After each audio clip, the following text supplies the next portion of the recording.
Senator, that's wrong. Shameful. Judge, this is shameful. This testimony, your directive, your performance is shameful. Okay, that's not correct. Thank God you are not on the Supreme Court. You should resign in disgrace, Judge. On May 11th, Tony Fauci testified that his agency, quote, has not ever and does not now fund gain-of-function research in the Wuhan Institute of Virology. Last week, his agency admitted that they had, in fact, funded gain of research in the Wuhan Institute of Virology. Are you investigating Tony Fauci for lying to Congress? So the long-time rule in the Justice Department is not to discuss pending investigations, potential investigations. Okay, that's fine. That's fine. Do you believe Tony Fauci was truthful when he said his agency had never funded gain-of-function research? This is outside of my scope of knowledge. Let's turn to your outrageous directive sicking the feds on parents at school boards across America. When you crafted that October 4th memo, did you consult with senior leadership at the FBI?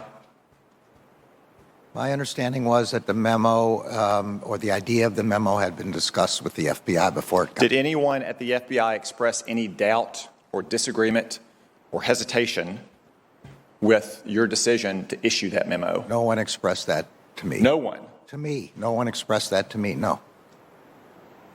Because a lot of them have contacted us, and they said they did, Judge. I'm sorry? A lot of FBI officials have contacted my office and said that they oppose this decision. Well, I doubt any of them spoke to me about it because I didn't speak to no one. All right. Made that All right. to me.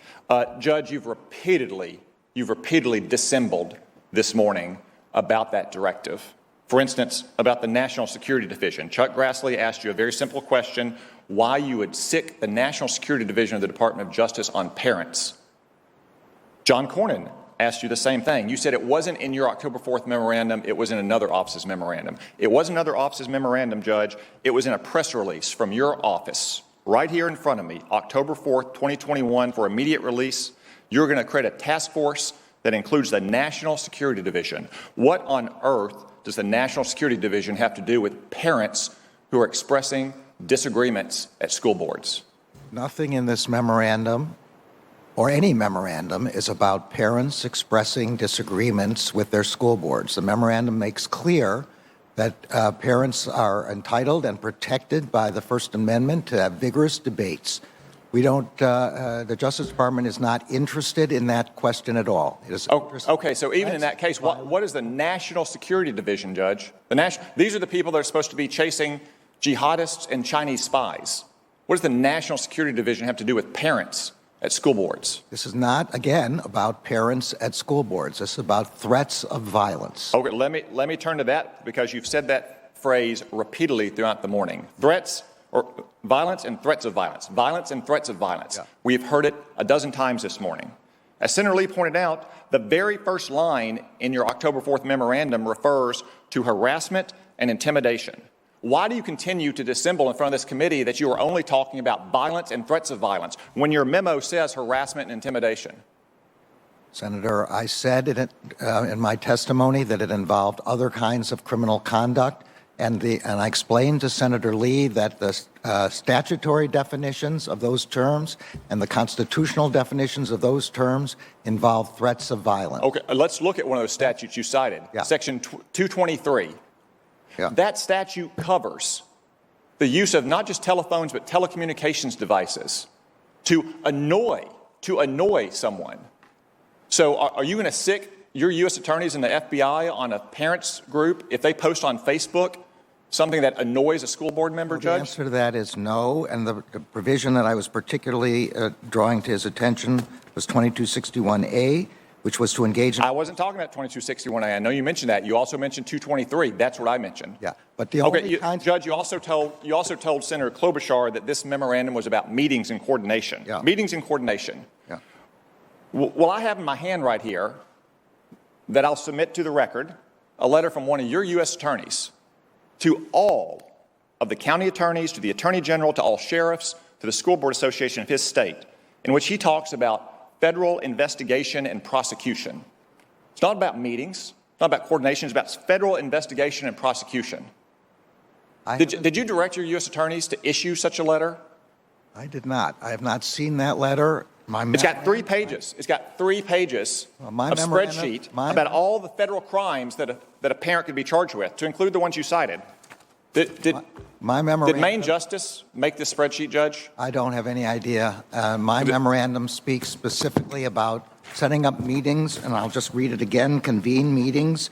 Judge, we've all read your memorandum. We've also heard you dissemble about your memorandum. I have, and the record now shows, one of your U.S. attorneys sending out a letter about federal prosecution investigation and list in detail the federal statutes for which you could be prosecuted. Judge, you've talked a lot about intimidation and harassment. Have you issued a memorandum like your October 4th memorandum about the Black Lives Matter riots from last summer?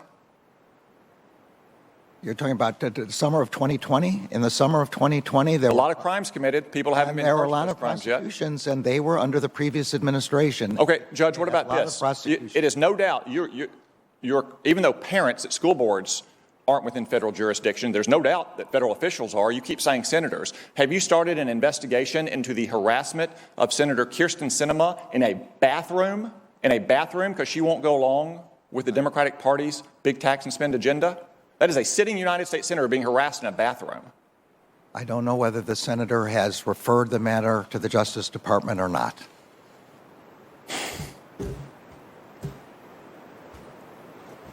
You've cited as the basis for that directive the National School Board Association's letter of September 29th. Was that directive being prepared before September 29th, before the School Board Association letter was issued?